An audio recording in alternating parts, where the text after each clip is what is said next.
Here is Jimmy, your neighborhood mechanic. Although Jimmy has never made a six-figure salary in his entire life, he is a millionaire with 3 rental properties, a 4-year-old car, and enough money invested to retire indefinitely. This is you, a successful professional with a decent job earning a sizable six-figure salary, yet you're still poor and you don't have any reasonable investment outside of your 401k and pension, and you most certainly cannot retire anytime soon. So, why is Jimmy doing much better than yourself even though the odds seems to be stacked in your favor? It all comes down to habits. Jimmy's habit towards money has led him to a very prosperous path while yours haven't. How do I know this? Well, I've been where you are financially, but I've also been very fortunate to spend the last 10 years in some finance-related environment while also getting an MBA degree. I've also worked as a management consultant for the past 8 years, and one life-changing skills I've learned through it all is how to handle my own finances, recognize my bad habits, and break free from them. Which is why in this video, I'm going to be sharing with you all those pesky little habits of yours that's keeping you poor, and more importantly, how to break out of them just like Jimmy did. The first habit we're going to talk about is getting comfortable with debt. From record high inflation to people trying to maintain an unsustainable lifestyle, it has become an excuse for people to take on bad debt, to often buy things they don't need, to impress people they don't like. Credit card companies will continuously offer you all kinds of benefits and rewards to lure you into the ecosystem. But with an average APR of about 19%, it quickly cancels out any benefit you are offered if you're not able to pay for this credit card monthly. How about buy now, pay later schemes offered by companies like Apple Pay Later, Kaplan, Affirm? Although they are all marketed as interest-free loans, but what do you really think happens when you're unable to pay for this? They take the money from your bank account anyways, which in turn triggers an unplanned overdraft. Now you have to deal with overdraft fee, late payment fees, and possibly impacting your credit score. Oh, let's not forget our good old friends at the auto car dealer or banks whose job it is to get you as large a loan as possible. They end up stretching out the loan term so that you can afford the monthly payment. But can you really? Take Jimmy, our mechanic friend, for example. Jimmy understands that whatever loan it qualifies for and what it can actually afford are two completely different things.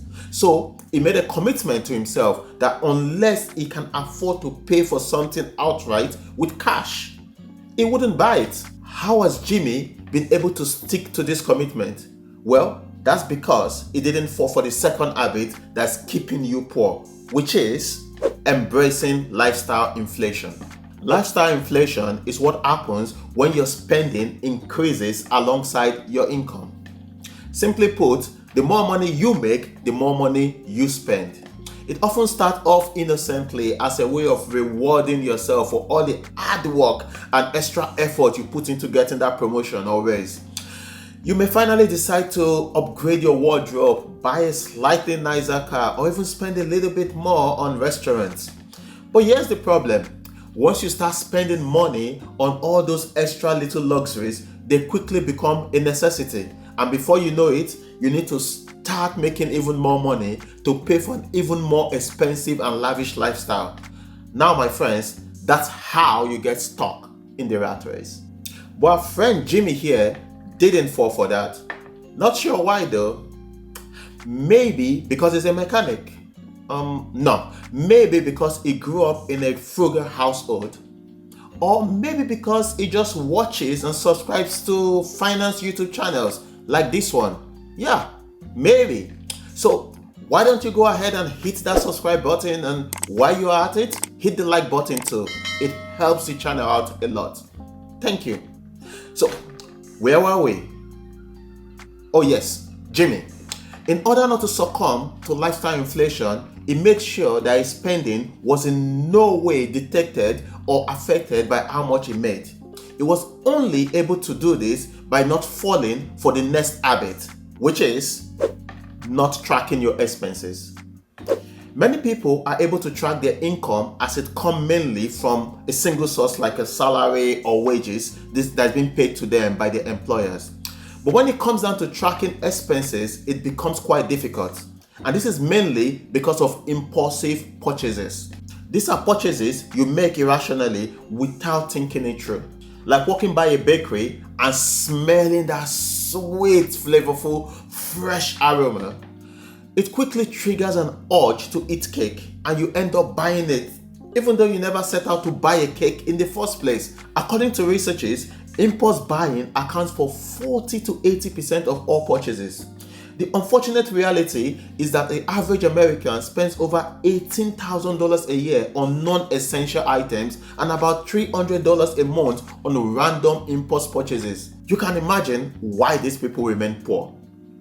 Jimmy, on the other hand, knows the danger of not tracking his expenses, so he created a budget that dictates what he buys and how much he's willing to spend on an item. Jimmy doesn't really track his expenses to the dollars or cents. Instead, he puts his expenses into different categories and allocate money to each category. But most importantly, he sticks to it and never deviates from it. And the only reason he doesn't deviate from his budget even when there is an emergency is because, you guessed it, he didn't fall for the next habit, which is not planning for the worst. Jimmy understands that no matter how much you track your expenses and stick to a budget, you will eventually deviate from it if you are unprepared when an emergency strikes. And boy oh boy, it will. This is why Jimmy maintains an emergency fund of 3 to 6 month living expenses at all times, tucked up in a high yield savings account to earn some interest while it's on standby. With this fund, Jimmy would be able to avoid going into debt to pay for emergencies. The sad truth is that 57% of Americans cannot afford a $1,000 emergency expense. As a matter of fact, 22% have no emergency savings at all, and that number is even higher in the UK, where 30% of people have no savings, which is why people turn into debt in order to cover emergencies.